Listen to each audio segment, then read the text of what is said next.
আবু হুরায়রা রাদিয়াল্লাহু তাআলা আনহু বলেন, ইযা মাতা ইবনে আদম ইনকাতা আমালুহু ইল্লা মিন সালাস।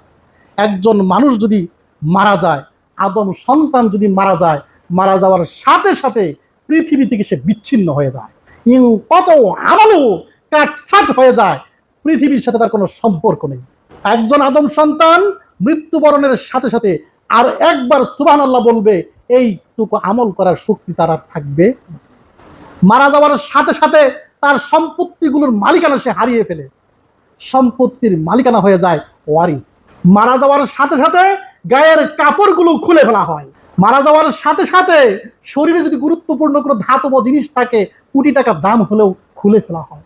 মারা যাওয়ার সাথে সাথে কোনো রঙিন কাপড় তার শরীরে রাখা হয় না। অর্থাৎ আমি আপনি যত অট্টালিকার মালিক হই না কেন, আমি আপনি যত ধন সম্পদের মালিক হই না কেন, যত প্রতিপত্তির মালিক হই না কেন, আমি আপনি যত নেতৃত্বের মালিক হই না কেন, আজকে যদি মারা যায়, এই পৃথিবীর সকল এই প্রতিপত্তি, এই সম্পদ, এই নেতৃত্ব, কোনো কিছুর আমার সাথে কোনো সম্পর্ক থাকবে না, কোনো কিছুর আর মালিক থাকবো না। আমি এতিম হয়ে যাব, অসহায় হয়ে যাব, কবরে চলে যাব, আর চাইলেও এক রাকাত নামাজ আমার দ্বারা সম্ভব হবে। তবে ইল্লা মিন সালাস, তিনটা জিনিস আল্লাহর নবী বলেন, তিনটা জিনিস বাকি থাকবে আপনি যদি করে আসতে পারেন। এক, সদাকাতুন জারিয়া, এমন সদাকা করবেন যেই সদাকার ফল জারি থাকে, উপকার পায় মানুষ। সেই সদাকাতুন জারিয়ার যে নেকি আপনি কবরে বেশ বসে পাবেন। আও ইলমি ইয়ানতাফাউ বিহি, এমন ইলম আপনি রেখে গিয়েছেন, সেটা কোরআন এবং হাদিসের ইলম হোক, জাগতিক ইলম হোক, আপনি আল্লাহর সন্তুষ্টির জন্য দান করেছেন, আল্লাহর সন্তুষ্টির জন্য শিক্ষা দিয়েছেন। ধরেন আপনি দর্জি, 5 জন লোকে দর্জিগুলি শিখাইছেন যেন তারা চলতে পারে, আপনি আল্লাহর সন্তুষ্টির উদ্দেশ্যে শিখাইছেন। ওই 5 জন দর্জি যদি এই কাজ করে ঘর সংসার করে, এর বিনিময়ে আল্লাহ রাব্বুল আলামিন আপনার কবরে নেকি পৌঁছাবেন। নাম্বার 3, আও ওয়ালাদিন সালিহি আদউ লাহু, এমন নেক সন্তান, যে সন্তান যত আমল করবে, যত নেক আমল করবে, আপনার জন্য দোয়া করবে, সকল দোয়াগুলো আপনার কবরে গিয়ে পৌঁছবে, সকল দোয়াগুলো আপনার কবরে গিয়ে পৌঁছবে। আজকে অনেকেই আমাদের অনেকেরই বাবা নাই, অনেকেরই মা নাই, অনেকেরই বাবা মা দুটোই নেই, অনেকের হয়তো বাবা মা আছে, দাদা দিন চলে গেছে। আমাদের প্রতি তাদের হক রয়েছে, হয়তো তাদের দোয়ার কারণে আমরা এখন চলতে ফিরতে পারি, সম্পত্তির মালিক, বা তাদের সম্পত্তি দিয়ে এখন আমি চলতেছি, কিন্তু দান সদাকা করে তাদের কবরে কোনো নেকি পৌঁছানোর চিন্তাই আমরা করি না। আর যদি সন্তান বদ সন্তান হয়, দুনিয়াতেও ক্ষতি, আখিরাতেও ক্ষতি। বদ সন্তান দুনিয়াতে পিতা মাতাকে ওই বৃদ্ধাশ্রমে রাখে, দুনিয়াতে পিতা মাতাকে ওই বৃদ্ধাশ্রমে রাখে।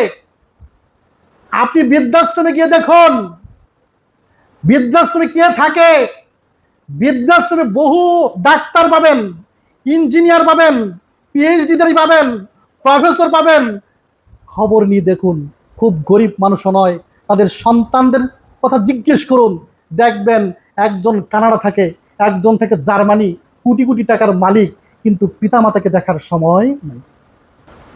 পিতামাতাকে দেখার সময় নাই, কারণ জাগতিক শিক্ষা তার সন্তানদেরকে পশু বানিয়েছে, যে পশুরা টাকা পয়সা উপার্জন করে কিন্তু পিতামাতার মূল্য বুঝে না।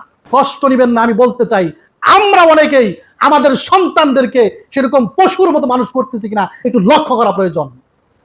আপনি ডাক্তার বানান, আপত্তি নেই, ইঞ্জিনিয়ার বানান, আপত্তি নেই, আপনি দুনিয়ার সকল শিক্ষা প্রদান করেন, কোনো আপত্তি নেই, কোনো এগুলো প্রয়োজন আছে, কিন্তু আপনি যদি কোরআন এবং হাদিস শিক্ষা না দেন, ইমান যদি শিক্ষা না দেন, আল্লাহর পরিচয় যদি তার মধ্যে না দেন, আল্লাহর নবীর আদর্শ যদি তাকে না শেখান, তাহলে কি হবে?